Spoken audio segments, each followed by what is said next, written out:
Good evening and welcome. You're watching the Newshour Agenda. I'm Padmaja Joshi. Just minutes ago, the country's apex leadership paid tribute to the 12 soldiers and Mrs. Madhulika Rawat who lost their lives in the tragic air crash in Coonoor yesterday. The mood, as you can imagine, was extremely grim and somber as the top brass of the country, led by the Prime Minister Narendra Modi, paid tribute to the departed at Delhi's Palam Technical Air Base.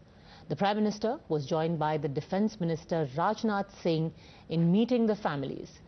The moment, extremely somber and difficult, and it could be gauged just by the room. We can only imagine what a family experiences when bearing a loss like this. Only imagine that loss, but of course nothing can be done to repair it. And that's why the Defence Minister, the Prime Minister, reached out to each family who was present there at the Palam Air Base. Many with little children. According to what we know so far, and this is difficult to hear for the families, the positive identification of only 3 mortal remains has been possible so far. That of General and Mrs. Rawat and Brigadier Liddar. Brigadier Liddar's last rites will be carried out tomorrow morning at 9 a.m. at the Barar Square crematorium in the Delhi cantonment. But before we go any further, I want you, the viewer, to get to know each one of the soldiers who passed away in this tragedy. Each one of them an outstanding officer, a remarkable soldier. A lot of memories have been shared over the last 24 hours about General Rawat, and rightly so, simply because of the kind of person he was. But I also want you to meet Brigadier Liddar, someone you would always find at General Rawat's elbow. A loving husband and a doting father, Brigadier Lakhvinder Singh Liddar was a rock for his family, but his untimely death has left them shattered.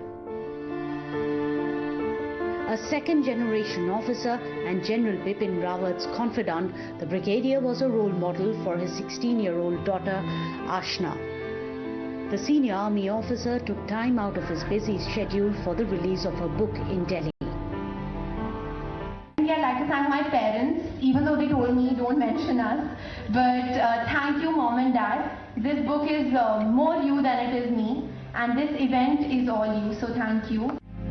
One of India's bravest, Brigadier Liddar was known in the army corridors as a counter-terrorism specialist. He was CDS's defense assistant and was cleared for promotion to the post of Major General. India's brave was the recipient of the Sena Medal and the Vashisht Seva Medal. जद भी आते सी सारिਆਂ ਨੂੰ ਪਿਆਰ ਨਾਲ ਮਿਲਦੇ ਸੀ ਇੰਨਾ ਵਧੀਆ ਸੁਭਾਅ ਸੀ ਉਹਨਾਂ ਦੇ ਵਿੱਚ ਕੋਈ ਇਦਾਂ ਦਾ ਗੱਲ ਨਹੀਂ ਸੀ ਵੀ ਮੈਂ ਵੱਡਾ ਆਫੀਸਰ ਹਾਂ ਜਾਂ ਕਿਦਾਂ ਆਈ ਆ ਅਸੀਂ ਖੁਦ ਮਿਲੇ ਇੱਥੇ ਕਈ ਵਾਰੀ ਆਏ ਆ ਉਹ ਉਹਨਾਂ ਦੀ ਛੋਟੀ ਬੇਟੀ ਸੀ ਉਸ ਵੇਲੇ ਤਾਂ 5-7 ਸਾਲ ਦੀ ਸੀ ਹੁਣ ਤਾਂ ਵੱਡੀ ਹੋ ਗਈ ਹੋਣੀ ਆ ਪਿਛਲੇ ਸਾਲ ਉਹ ਵਿਆਹ ਤੇ ਆਏ ਸੀ ਇਹਨਾਂ ਦੀ ਦੋਤੇ ਦਾ ਵਿਆਹ ਸੀਗਾ ਉੱਥੇ ਮਿਲੇ ਸਾਰਿਆਂ ਨੂੰ For his wife and daughter Ashna, life would never be the same. But in this moment of grief, 130 crore Indians are standing with them. Times now salutes this martyr. Today there were a limited number of people, the top leadership of the country, who went to receive the mortal remains of the departed at the Palam Technical Air Force, the Technical Air Force Base. Tomorrow, of course, there will be all the people from across all walks of life who can pay their last respects to General Rawat. What is going to be the program like tomorrow? Let me go across to my colleague Siddhant. Yes, Siddhant. Well, that's right, Padmaja. Tomorrow morning we have been told that at around 900 hours, Brigadier Liddar will be taken to Barar Square for the final rites, and after which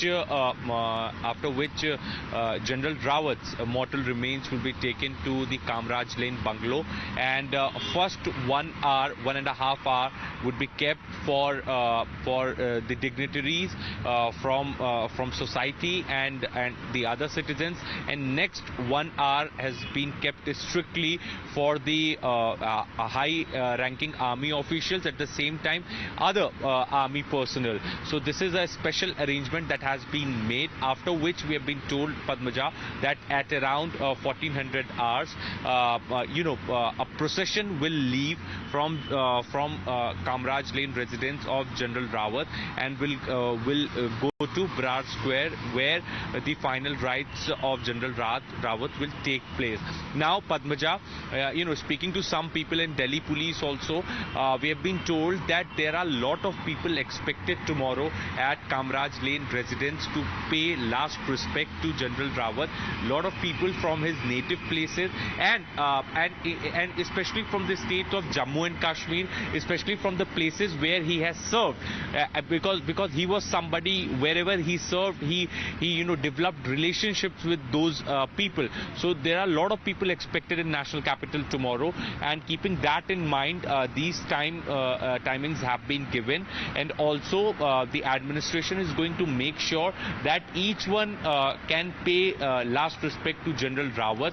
All those who are coming from his native place, from Uttarakhand, from the state of Jammu and Kashmir and the other places where he had served during his tenure. So, proper arrangements would be made tomorrow, and mostly Brar Square is just few kilometers away from Kamraj Lane, so it will take few minutes. It will take almost an hour's time to reach, because we've been told that it would be with full procession, convoy, and all the honors that General deserves.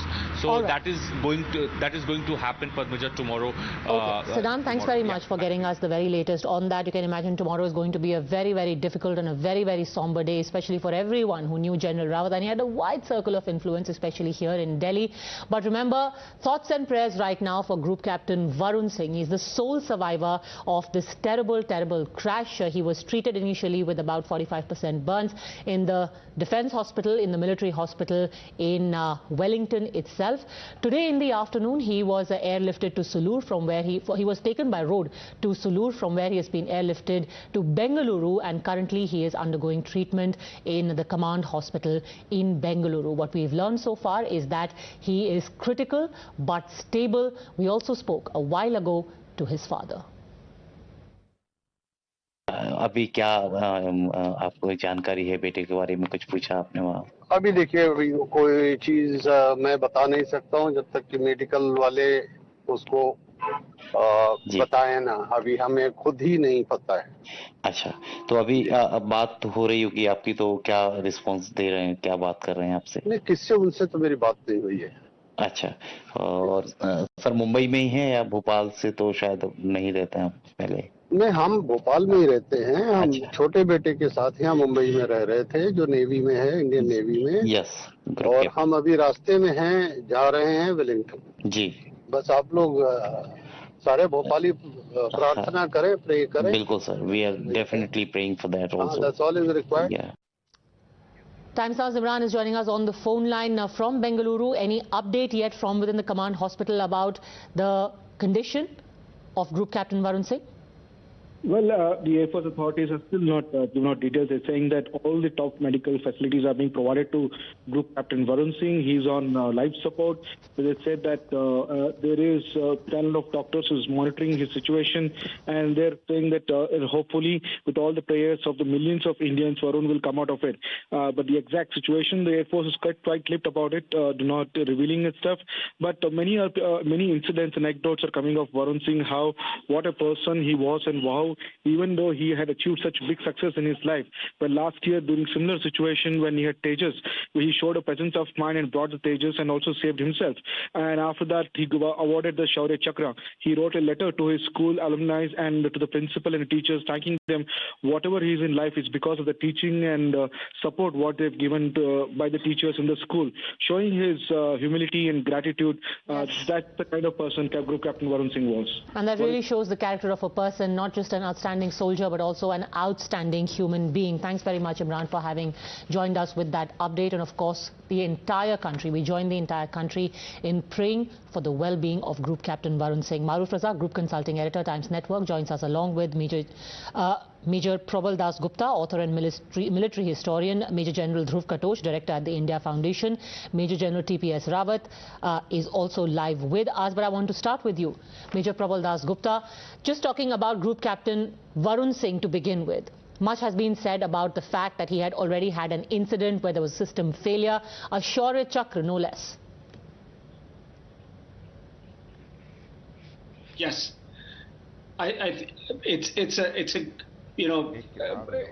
he's a great warrior, and we're praying for him. Of course, as we were talking, I was listening into the entire, to his father speaking about Group Captain Varun Singh. We all pray for him, and a brave warrior. He's fighting for his life today, and the entire nation is praying for him. That's something that we would pray for as we go forward. And I think it's a great tragedy. You spoke about Group Captain Varun Singh. We've lost many lives in the crash, and as the lone survivor, we pray for his safety and for him to recover.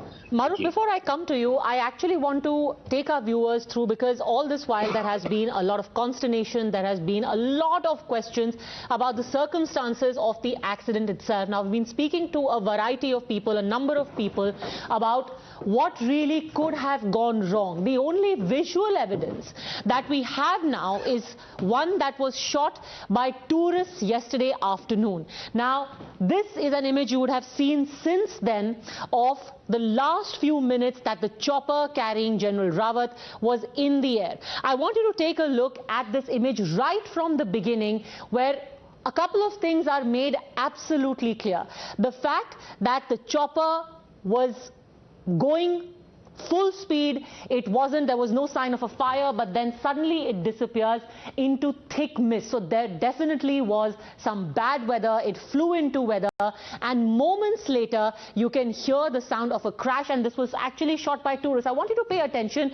This actually are the railway tracks, what you can see, of a toy train that apparently goes right up till Ooty, and a lot of people who have been saying that this chopper seemed to be flying very low. Now, when we spoke to people who are familiar with the geography, they told us that this track itself is actually made into the face of the hill, which means that it's at a height. So if we take the height of the chopper from the bottom, from the valley, it is flying at a decent height. It's not as if it was flying low, because these tracks itself are at some height. And on that issue, I want to come to you, Maruf.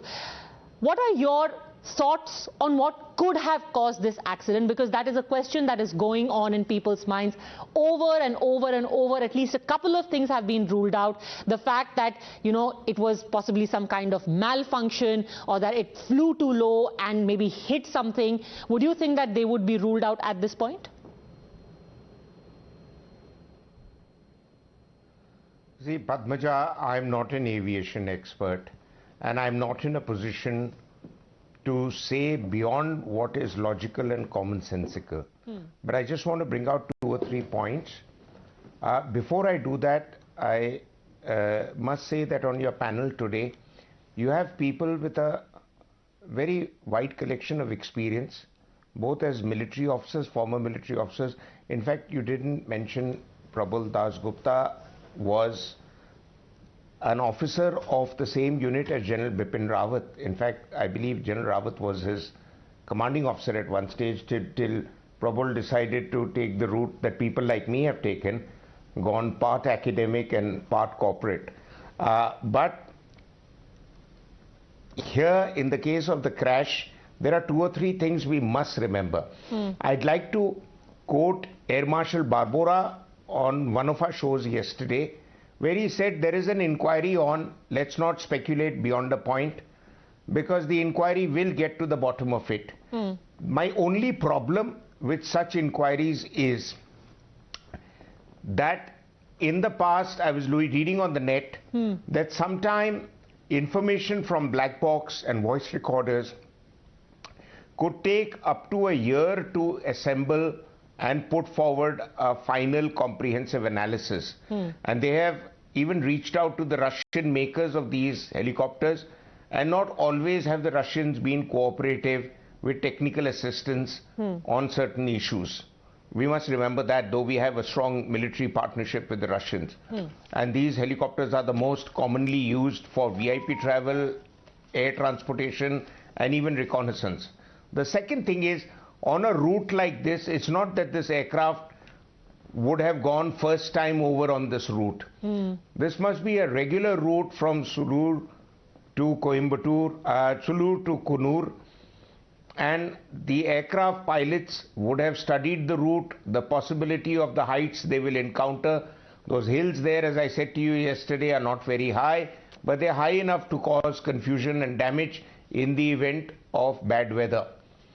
What has been evident from the very beginning, that the pictures that have come, there was fog there, and in that kind of terrain out there, other than the low bushes of the tea garden, there are fairly long trees in that area.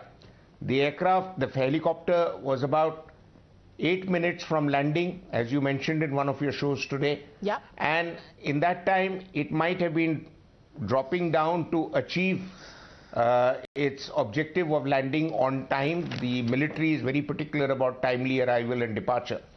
So, all those factors keeping in mind, there is a possibility of the vision being blinded and whatever else followed thereafter. But I'm not saying that that is definitive. I have read the version of some Air Force experts, and they have said it was a freak accident. And recently Air Chief Marshal Major was on an earlier show where he said that of this scale, at this level of seniority, these kind of accidents haven't really happened in memory, except I remember one in mid-90s when the Eastern Army commander in similar circumstances died on his way to Bhutan, General Jamil Mahmood. And his helicopter, due to weather, got entangled in the wires on hilltops, electricity pylons. Some people said it was woodcutter's pylon or whatever, but it got entangled, and the rest, we all know, was a major tragedy. Finally, I wish to make one point. General Bipin Rawat, of course, an outstanding officer. I've been saying that since yesterday, and I've always maintained. But you know, every military personnel on this flight was outstanding in his own right. You know, so we have lost a collection of outstanding people with such a collection of outstanding individuals. You rarely find on a helicopter flight. You have the CDS, you had Brigadier Leader, you had Colonel Harjinder, all three I knew. And then you had the outstanding Air Force officers, you had the warrant officers, you had the para-commandos, you had special forces. And Mrs. Rawat, of course, enjoys a position amongst the military fraternity of a lady who enjoyed great respect and was outstanding as an army wife in her own right. So that is a point that nobody is touched on. That all individuals we lost yesterday were all outstanding in their own right. Absolutely. And each one they of would them, have all if you risen look, to great heights when their time came. You know, in fact, that is the reason why we want our viewers to know each and every one of these officers. Before I come back to you, Lieutenant Colonel Harjinder Singh, he's been an instructor at the IMA. He has served at high altitude areas, you know, and the kind of personality that he has, you know, people speak about him, everyone who he crossed paths with, somebody who was extremely good-natured, you know, got the job done. Here is what we know of Lieutenant Colonel Harjinder Singh.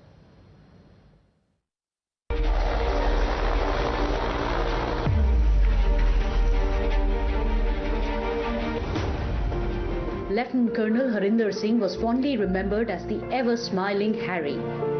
Harinder Singh belonged to 11 Gorkha Rifles, the same regiment as General Bipin Singh Rawat, and had served in one of the most challenging front lines, the Siachen Glacier. He also served a tenure at the United Nations peacekeeping mission. His peers recount him as a fabulous officer. India has lost one of its finest soldiers. The legacy left behind by Harinder will be a leading light for his comrades. Times now salutes this martyr.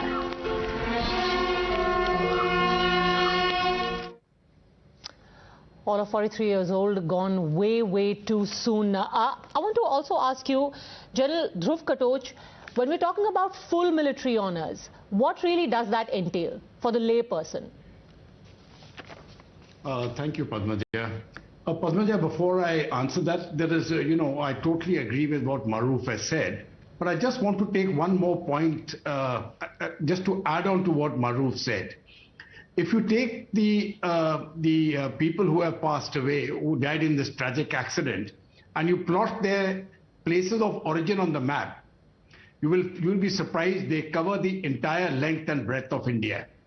I think that is the strength of the armed forces. This group with the CDS it was pan-India. It was not confined to a particular place. Now coming down to the, when we are talking about full military honors, it really means that there will be an honor guard.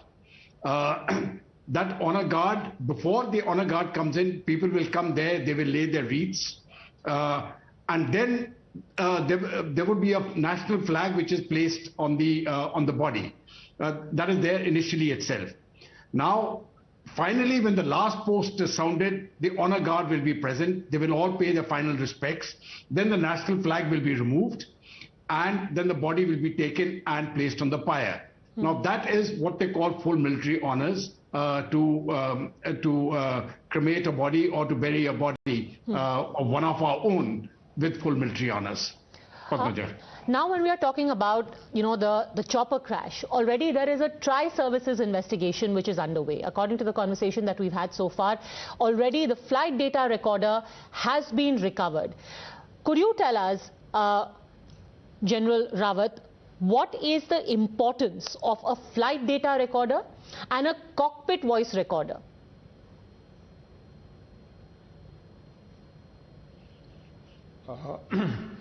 Actually, like Maruf also said earlier, I am not an expert on aviations and this flight data recorder and this thing, but I presume that the events which have led before to the crash, they get recorded and which have to be deciphered later on, and it becomes a part of a investigation as to what went wrong and what all could have happened which led to that crash. So that's all I could say, because I am not an expert on helicopters, aviation instruments. Right. But would you want to recount your own your experiences, your memories with General Rawat?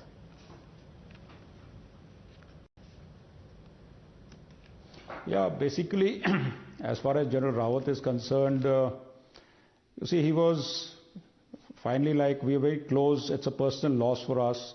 Since he was family, we are related in a way. And besides that, we have served also together. And whatever meetings I have had with him, whenever we met, he was very kind.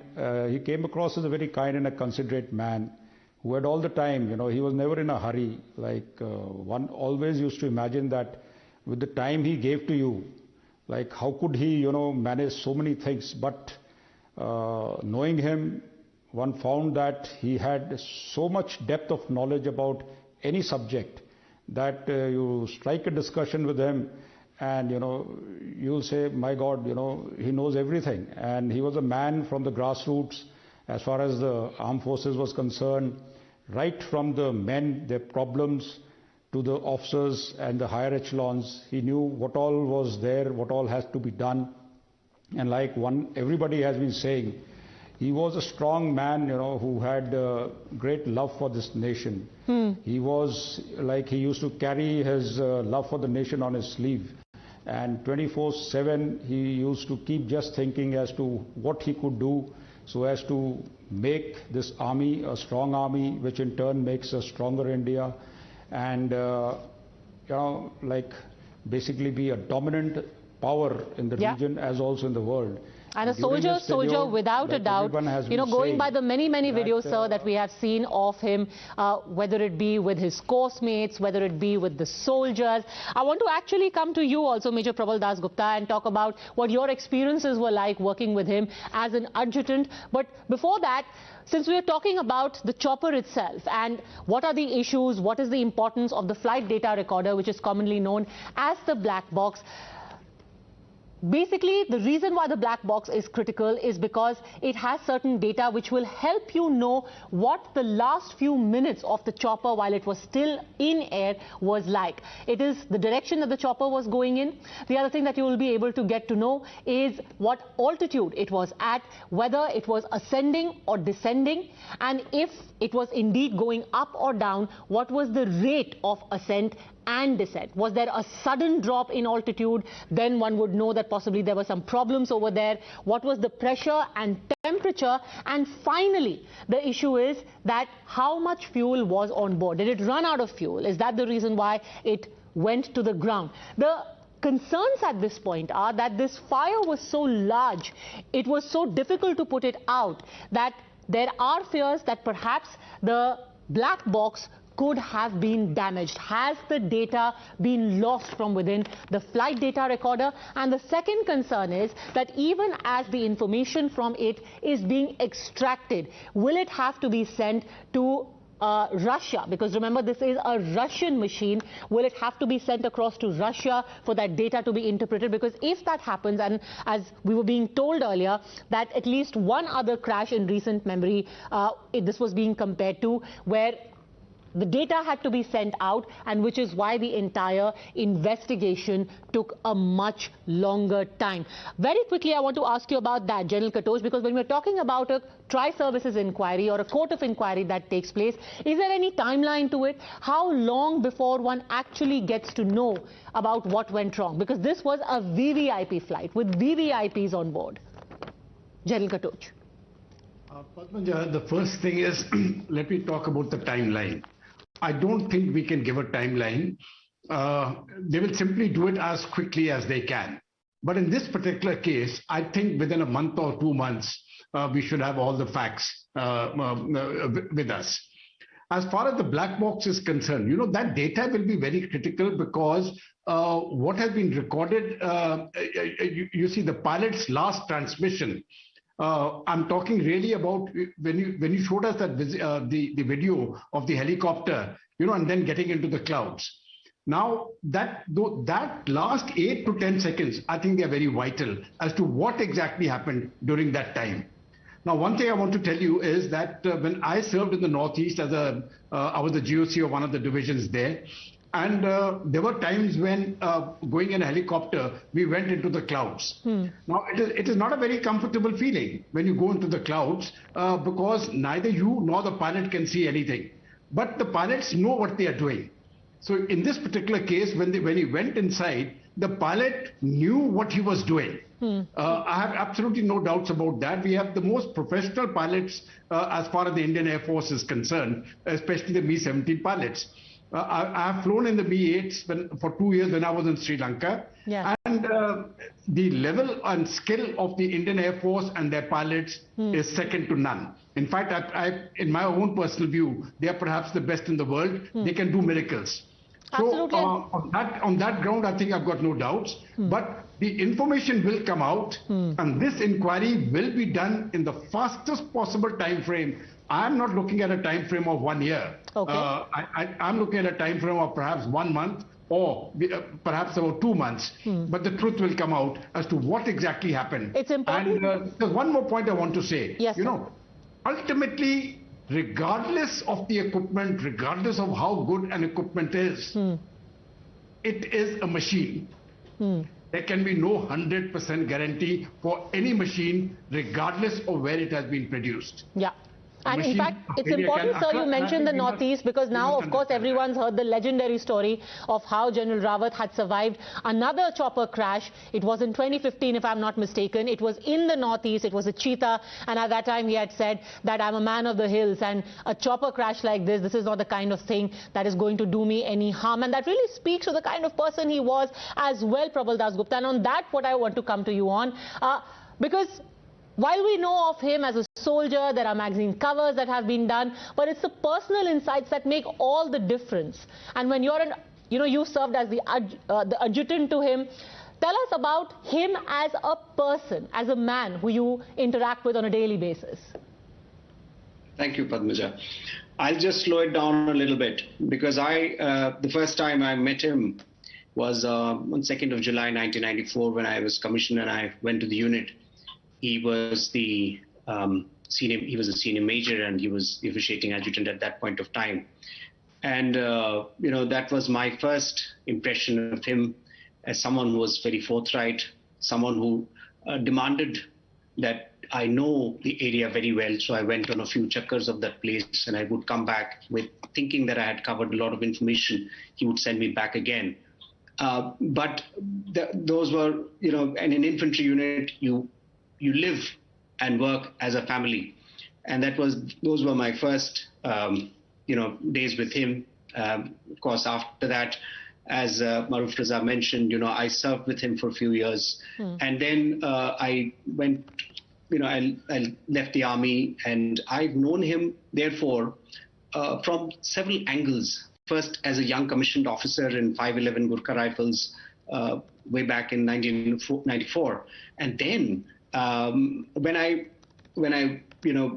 I started writing my first book, the first person I went to was General Rawat, who was at that point the army chief. I remember going to his office and asking him that, look, sir, I've decided to write about this. And I remember he told me that, you are trying to write about something that's not been written and therefore you're trying to make a change. And when you make a change, there are people who would like it. There are people who won't. And from that, and he was very extremely helpful. He was always, and that's the other side of him. Though, he had this tough exterior, he had a very humane, softer side. So he asked me that, where do you want to go? Who do you want to be in touch with? How do you want to go about it? So he had that sense of, he would listen to you. He would want to help you. He was extremely helpful and he connected with everyone. Whenever he came back to the regiment or the battalion, he felt that it was a home that he was returning to. And he connected with the ladies, with the children. Any child could walk up to the CDS and take a picture with the CDS. That was the kind of personality that he was. He would, it's a great irreparable personal loss for me and many of the officers of the regiment and the battalion as well as the Indian Army. But 3 days back, we were in the battalion celebrating the 50th anniversary of our battle honor, Bogra, the town of Bogra that the battalion had captured in 1971. And as usual, it was, he was amongst the Jawans and the officers. He enjoyed being amongst the Jawans in the Badakhana. And he was a people's general. And he was also somebody. And when I look at him from two angles, one as a soldier, I saw him as forthright, somebody who was decisive and bold. As a military historian, as a strategic analyst, what I've understood of General Rawat was that he was somebody who walked the talk, whether it was initiating integrated theatre command thinking or introducing changes in the system or tackling insurgency in J&K. He has been somebody who has introduced the military as a core driver of foreign policy in a neighborhood fraught with uncertainties. It was earlier, it used to be mentioned that there's a phrase that infantry is the last 100 yards of foreign policy. General Rawat, in his time, redefined that phrase. Military has to be core part of your foreign policy in a neighborhood that India exists in if it wants to aspire to be a global power. That is something that he brought about as a change. And today the UN mourned his death. Antonio Guterres tweeted. We've also seen the White House tweeting. So he is and he will be India's foremost global general. That's something, a legacy that he's leaving behind, besides being the humble and warm personality that he has been as a regimental soldier to all of us. Thanks very much for sharing that. In fact, you know, like Maruf has been saying earlier, yes, General Rawat deserves all the praise, all the reminiscing that, you know, people are talking about him. But remember, each and every soldier on that chopper, and why we keep reiterating this is because we want to underline that this is a huge loss for the country. Now, just talk about the 4 PSOs, for example, who were with General Rawat yesterday. Each one of them, and you know, since then we've been told about their service, about their skills, and each one of them, and all 4 of them from the Para SF, you've got either the specialized. One is a specialized sniper, another one is a specialist in close combat, in unarmed combat, in weapons. And so imagine when you've got somebody who's at the level of the CDS, the kind of security he would be given would be only the best of the best. And now 4 of these para-special forces soldiers were lost in that tragic crash. Here is their story.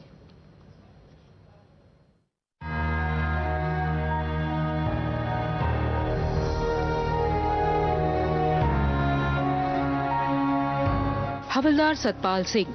From Darjeeling, Satpal was the personal security officer of India's highest defense officer, General Bipin Rawat. As the unfortunate news of his untimely demise broke, a pall of gloom descended on his native village.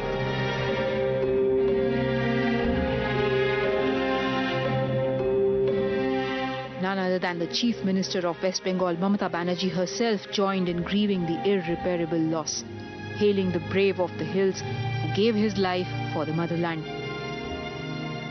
Condoling his death, Darjeeling MP Raju Bista said his service to the nation and the ultimate sacrifice will always be remembered by the Gorkhas and the entire nation.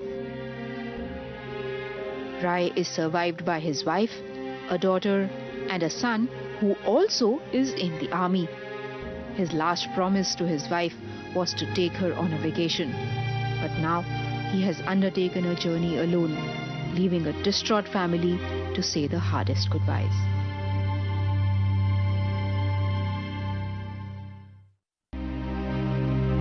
Nayak Jitendra Kumar, one of the best snipers in his unit, graded exceptional in all the courses he undertook, part of many successful sniping operations along the LOC.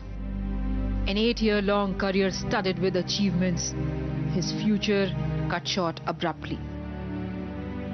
Jitendra was a PSO to General Rawat, survived by his wife and 2 very young children.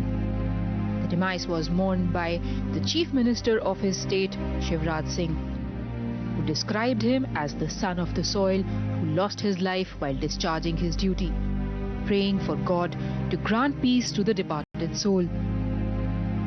A prayer that echoes on every lip in India.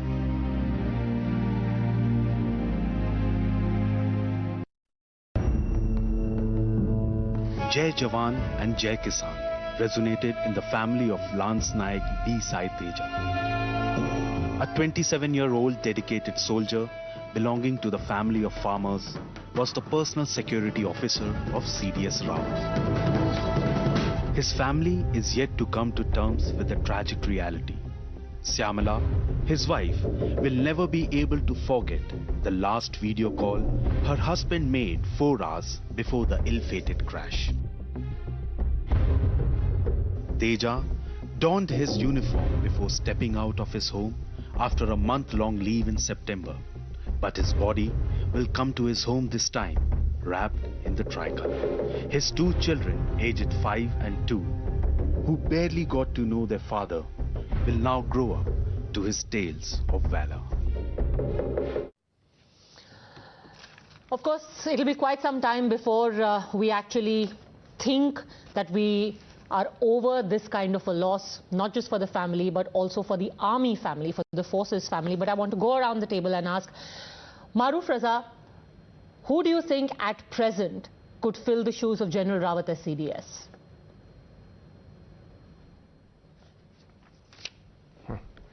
That question's been doing the rounds since yesterday, and there are 3 sets of ideas. See, the military is very hung up on seniority. So if you go by serving seniority, it falls on General Naravne, who's got time till April to retire, but is the senior most serving chief right now. And when the CDS's position wasn't there, whoever was the serving senior most chief would also be chairman of Chiefs of Staff Committee. So at this point of time, whether any CDS is appointed or not, General Naravne would be the senior most decision maker in the event of a national security requirement, as Sam Manekshaw was in the 71 war. Because the other two chiefs have just been appointed, the last being the naval chief, and before that Air Chief Marshal Chaudhry, the Air Chief, who I believe was Vice Chief just before that, so he would know the workings of the system. But I'm not hazarding a guess that the Army Chief would succeed as CDS. The government might prolong the appointment till the retirement of the Army Chief in April, and then do a juggling around between what choices they have amongst the senior most officers. So that's one set of ideas. I want to quickly, I'm sorry to interrupt you because it is not I'm sorry to interrupt you, but can I also No, okay, go on, Maruf. Yes. Answer. No, but you have to understand that, well, people are going to say that he's an army guy, he's pitching in for the army chief to become the next CDS also. Yes. And that's a problem that the Air Force and Navy have had with the position from the start. So there could be a former chief who's just retired who could be recalled back if the country and the government so want. They did that in 1962. They considered recalling General Thorat, but then there was a disagreement between Thorat's view on what led to the fiasco in 62 and the Krishna Menon's role, and Pandit Nehru didn't take kindly to that. So the aircraft that brought him from Kolhapur took him back to Kolhapur and let him chill out in his farmhouse out there. So, but that possibility exists. And the third possibility is that don't upset the seniority apple cart of the three service chiefs and get one brilliant officer from any of the three services, preferably the Air Force and Navy, so that it's equitably distributed. So CDS, first CDS Army, second could be from the other two services, and let him continue at CDS and restructure the seniority and the hierarchy. Because when Bipin Rawat became the CDS, he had already been chief for 3 years. But the next one who comes could be first amongst equals, because remember, the CDS, though he is senior enough to be senior to the serving chiefs, his other appointment is that equivalent to the Secretary of the Department of Defense in the Ministry of Defense or Department of Military Affairs. And the Defense Secretary, though in charge for requiring the military to be used in the event of a war, the service chiefs can't decide. The Defense Secretary has that responsibility. And the Defense Secretary in hierarchy is junior to the three service chiefs. Therefore, he was the first one to lay the wreath, followed by the chief, followed by RRM, followed by NSA, followed by the Raksha Mantri. So there is a very tight hierarchy. So Bipin Rawat on one side was senior to the other chiefs. On the other side, he was equivalent to the Defense Secretary. So it's a lot of, it's a very complicated game. And it's difficult for anybody other than the Prime Minister and the Raksha Mantri to say who they want. And it's important that, Maruf laid emphasis on that, because that's the tightrope walk, that's the balancing act that will have to be struck at this point, that all services find equal representation and ultimately the decision making will happen at the highest level. But right now, of course, the thoughts will remain and should remain only and only with the families who are bereaved today. Thank you very much, gentlemen, for having joined us on this. Thanks for watching.